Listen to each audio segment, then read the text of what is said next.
अस्सलाम वालेकुम my fellows, कैसे हैं आप सब। Welcome back to my channel. आज सब्ज़ी की रेसिपी आपके साथ शेयर करने वाली हूँ। मज़ेदार सी शलजम पालक की रेसिपी जो हम खा सकते हैं बॉइल्ड राइस के साथ, रोटी के साथ, पराठे के साथ। स्टार्ट करते हैं रेसिपी। बिस्मिल्लाहिर्रहमानिर्रहीम। ऑयल ले लिया था मैंने हाफ़ कप के करीब। इसमें प्याज डालेंगे 1 कप के करीब। मैंने स्लाइस किए हुए प्याज इसमें शामिल कर दिए हैं। साथ ही इसमें डाल देंगे हम ज़ीरा, 1 टेबलस्पून ज़ीरा।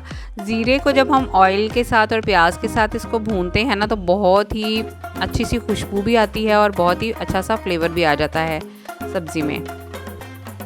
लाइट ब्राउन कर लिए हैं मैंने प्याज, बहुत ज़्यादा ब्राउन नहीं कीजिएगा, इससे जो है ना हंडिया का कलर जो है वो चेंज हो जाता है। जिंजर गार्लिक पेस्ट इसमें मैंने शामिल कर दिया भर के 2 टेबलस्पून्स। 1 टेबलस्पून जिंजर ले लें, 1 टेबलस्पून गार्लिक ले लें, पेस्ट बना लें। ठीक है जी। टमाटोज़ इसमें जाएंगे 2 मीडियम साइज़ के टमाटर मैंने ले लिए थे और उनको मैंने चॉप कर लिया और इसमें शामिल कर दिया। अब जाएंगे साथ ही साथ इसमें स्पाइसेस, नमक, लाल मिर्चों का पाउडर, हल्दी, खुश्क धनिया का पाउडर और कुटी हुई लाल मिर्चें। बहुत ही मज़ेदार सी ये सब्ज़ी हमारी तैयार हो जाती है बग़ैर गोश्त के, बग़ैर चिकन के। और आप इसको ऐसे भी पराठे के साथ खा सकते हैं। ज़रूरी नहीं है कि शलजम के साथ गोश्त ही डाला जाए। आप अकेला शलजम पालक की सब्ज़ी भी बनाइएगा, ट्राई कीजिएगा और मुझे बताइएगा ज़रूर कि आपको कैसी लगी। ठीक है जी। पालक का एक बंच जो बाज़ार से बने बनाए बंच मिलते हैं ना, वो मैंने 1 ले लिया था।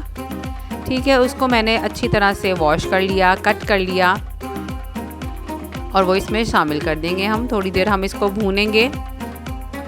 ये बहुत थोड़ी सी हो जाएगी भुनने के बाद, आप देखिएगा। भूनने का मकसद ये है कि इसने जितना भी पानी छोड़ना है ना, तो ये यहाँ पे ही छोड़ देगी। ठीक है जी। इसके बाद इसमें डालेंगे शलजम। शलजम मैंने 2 केजी ले लिए थे, अच्छी तरह से छील लिए, काट लिए धोकर। तो इसमें वो शामिल कर देंगे हम। थोड़ी देर के लिए इसको भी भूनेंगे, मिक्स कर लेंगे अच्छे तरीके से। आप मेरे चैनल पे पहले से ही हैं तो बहुत शुक्रिया मेरे चैनल को सब्सक्राइब करने का, मेरी वीडियोस को वॉच करने का। और अगर अभी तक आपने सब्सक्राइब नहीं किया तो जल्दी से सब्सक्राइब कर लीजिए। वीडियो अच्छी लगे तो लाइक कीजिएगा। पानी मैंने इसमें शामिल कर दिया 1 गिलास। ठीक है जी। इसको कवर करके हम पकाएंगे तकरीबन 15 मिनट के लिए हम इसको पका लेंगे। आप इसको प्रेशर कुक भी कर सकते हैं, यहाँ तक कि ये गल जाए, बस हमें इसको गलाना है। ठीक है जी। अगर आपको बहुत जल्दी है ना, तो आप प्रेशर कुकर में भी इसको बना सकते हैं। हल्के हल्के मैश कर लूँगी मैं। अगर आपको ऐसे पसंद है तो ऐसे ही भून लीजिए। मुझे और मेरी फैमिली को ये मशी मशी पसंद है, तो हम इसको मैश कर लेंगे अच्छी तरीके से। मैं इसको मैश कर लूँगी। इसके बाद पानी खुश करने के बाद मैं इसमें डालूँगी चीनी। 2 से 3 टेबलस्पून मैं इसमें चीनी का शामिल कर दूँगी। इससे जो शलजम में थोड़ी सी हल्की सी कड़वाहट होती है ना, वो बैलेंस हो जाती है और बहुत ही मज़ेदार सा जो है ना सालन हमारा तैयार हो जाता है। जब आपने शलजम काटने हैं ना, तो साथ ही साथ आप उनको चेक भी कर लीजिएगा कि बहुत ज़्यादा कड़वा वाला ना चला जाए इसमें, नहीं तो सारे सालन का टेस्ट जो है ना वो ख़राब हो जाएगा। अच्छा, ग्रीन चिलीज़ मैंने इसमें डाली हैं तकरीबन 3।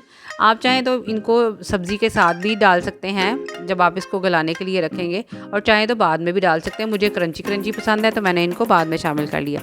लीजिए, हमारा सालन हो गया है तैयार। इसको ट्राई कीजिएगा, चावलों के साथ खाइएगा, पराठे के साथ खाइएगा। इसको इतना भून लेना है मैंने कि सारा पानी जो है ना अच्छी तरह से खुश्क हो जाए।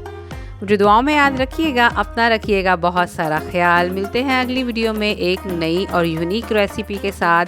तब तक के लिए अल्लाह हाफिज़।